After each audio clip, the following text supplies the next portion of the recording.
Si Rudy ang pinakasikat na embalsamador sa St. Peter's ng mahihirap, ang Funeraria Mabini. Sa halagang abot kaya ng mga bulsa ng mga tricycle driver at tindera, nagagawa ni Rudy na magmukhang natutulog lang ang mga labi ng mga namatay. Nasakuna, masakit, sasaksakan man, o kahit anumang nangyari sa kanila sa pagkamatay nila. Kilala si Rudy sa pagiging tahimik, laging may hawak na sigarilyo, at walang emosyon habang nagtatrabaho mag-isa sa basement. Tuwing madaling araw, para sa mga nagbabantay sa lamay sa itaas, ang tanging libangan lang nila ay ang sugal na sakla habang may baso ng kape na barako at crackers na skyflakes. Walang nakakaalam na si Rudy ay may sariling paraan ng pagpili sa kanyang mga kliyente. Isang gabi, bandang 3:00 ng madaling araw, dinala sa punerarya ang bangkay ng isang lalaki. Pero bago pa man maihiga sa lamesang bakal ng lalaki, pumasok sa embalming room si Baron, ang pinuno ng isang lokal na sindikato ng akyat bahay at carnapping group. May kasama siyang 2 tauhan na may daladalang mga baril. Si Baron ay may balak. Gustong nakawan ng punerarya dahil balita nila doon itinalago ang perang napanalunan sa sakla sa itaas. Hoy Rudy, huwag kang gagalaw kung ayaw mong ikaw yung sunod na lagyan ko ng formalin dyan. Banta ni Baron habang itinututok ang caliber 45 sa ulo ng embalsamador. Tinignan lang sila ni Rudy habang dahan-dahang ibinabang dabuhalang heringhilya na may lamang chemical. Mga boss, alam nyo ba na nasa banal na lugar kayo? Kalmadong sabi ni Rudy habang hinihila ang puting guwantes niya. Ang mga pumapasok rito, mga nakaiga na. Wag na kayong magsisabay kung wala naman kayong may dudulot na matino. Respeto naman sa patay. Tumawa ng maraha si Baron. Aba, buwisit ka. Kala mo natatakot ako sa multo? Sinugod niya si Rudy para paluin ang baril sa mukha. Ngunit bago pa man dumapo ang bakal, biglang sumabog ang bumbilya sa basement. Sa gitna ng kadiliman at matapang na amoy ng formalin, narinig nila ang kakaibang tunog. Parang humahabang mga buto at pinupunit na balat. Ang katawan ni Rudy ay biglang umangat pa itaas. Ang kanyang leeg ay pumihit ng pabaliktad sa dilim at ang kanyang mga kuko ay humaba na parang scalpel na gawa sa matigas na buto. Ang kanyang mata ay nagliwanag sa kulay asul na parang apoy ng gasol. Si Rudy ay hindi ordinaryong embalsamador. Siya ay isang ghoul o busaw. Isang uri ng aswang na nabubuhay sa amoy ng kamatayan.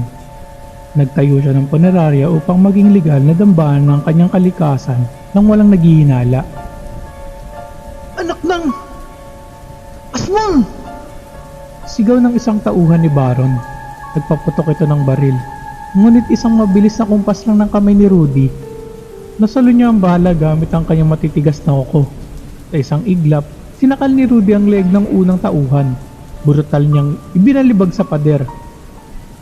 At bago pa man ito makabawi, itinarak niya na ang dambuhalang injection needle diretso sa lalamunan nito. Pinaslang ng purong formalin ang baga nito hanggang sa mangisay at tumigas ang buong katawan.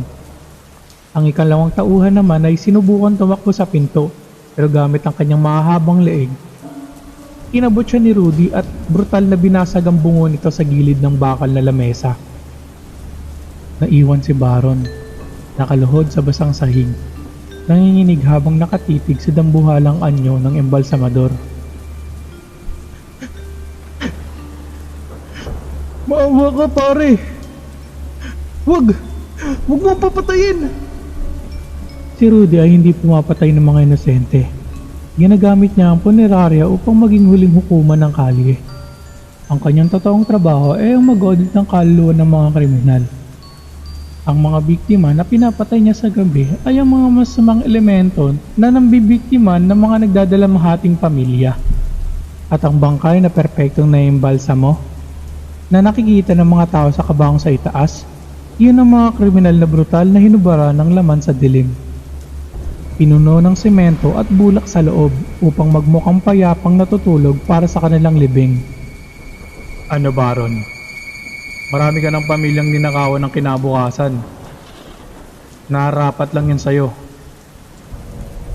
Ang boses ni Rudy na parang bulong mula sa ilalim ng lupa. Ngayong gabi, Sigurado, libre ang serbisyo ko sa'yo. Brutal na kalos ang sumunod. Inaumagahan, 7:00 ng umaga.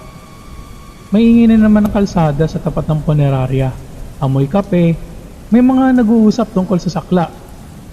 Si Rudy na naka-uniforme muli at maayos ang gupit ay lumabas mula sa basement habang may hawak na logbook. Nilapitan niya ang isang umiiyak na byuda. Mrs., wag na po kayong umiyak. Ayos na po yung asawa ninyo. At saka, wag na po kayong mag-alala sa babayaran. May 3 donations po kasi na dumating kagabi. Sagot na po nila yung kabaong at saka halos wala na po kayong babayaran. Kaya, wag na po kayong mag-alala. Nakangiting sabi ni Rudy habang inaayos ang kanyang puting guwantes. Sa loob ng chapel, 3 bagong kabaong nakahilera. Naglalaman ng mga embalsamadong katawan, hinabaron, mga halimaw ng lipunan na sa wakas naging kapaki-pakinabang din sa mga masang Pilipino sa ilalim ng hustisya ng gabi. Ikaw, magiging kontento ka na ba pag napatay mo ang halimaw ng ating lipunan?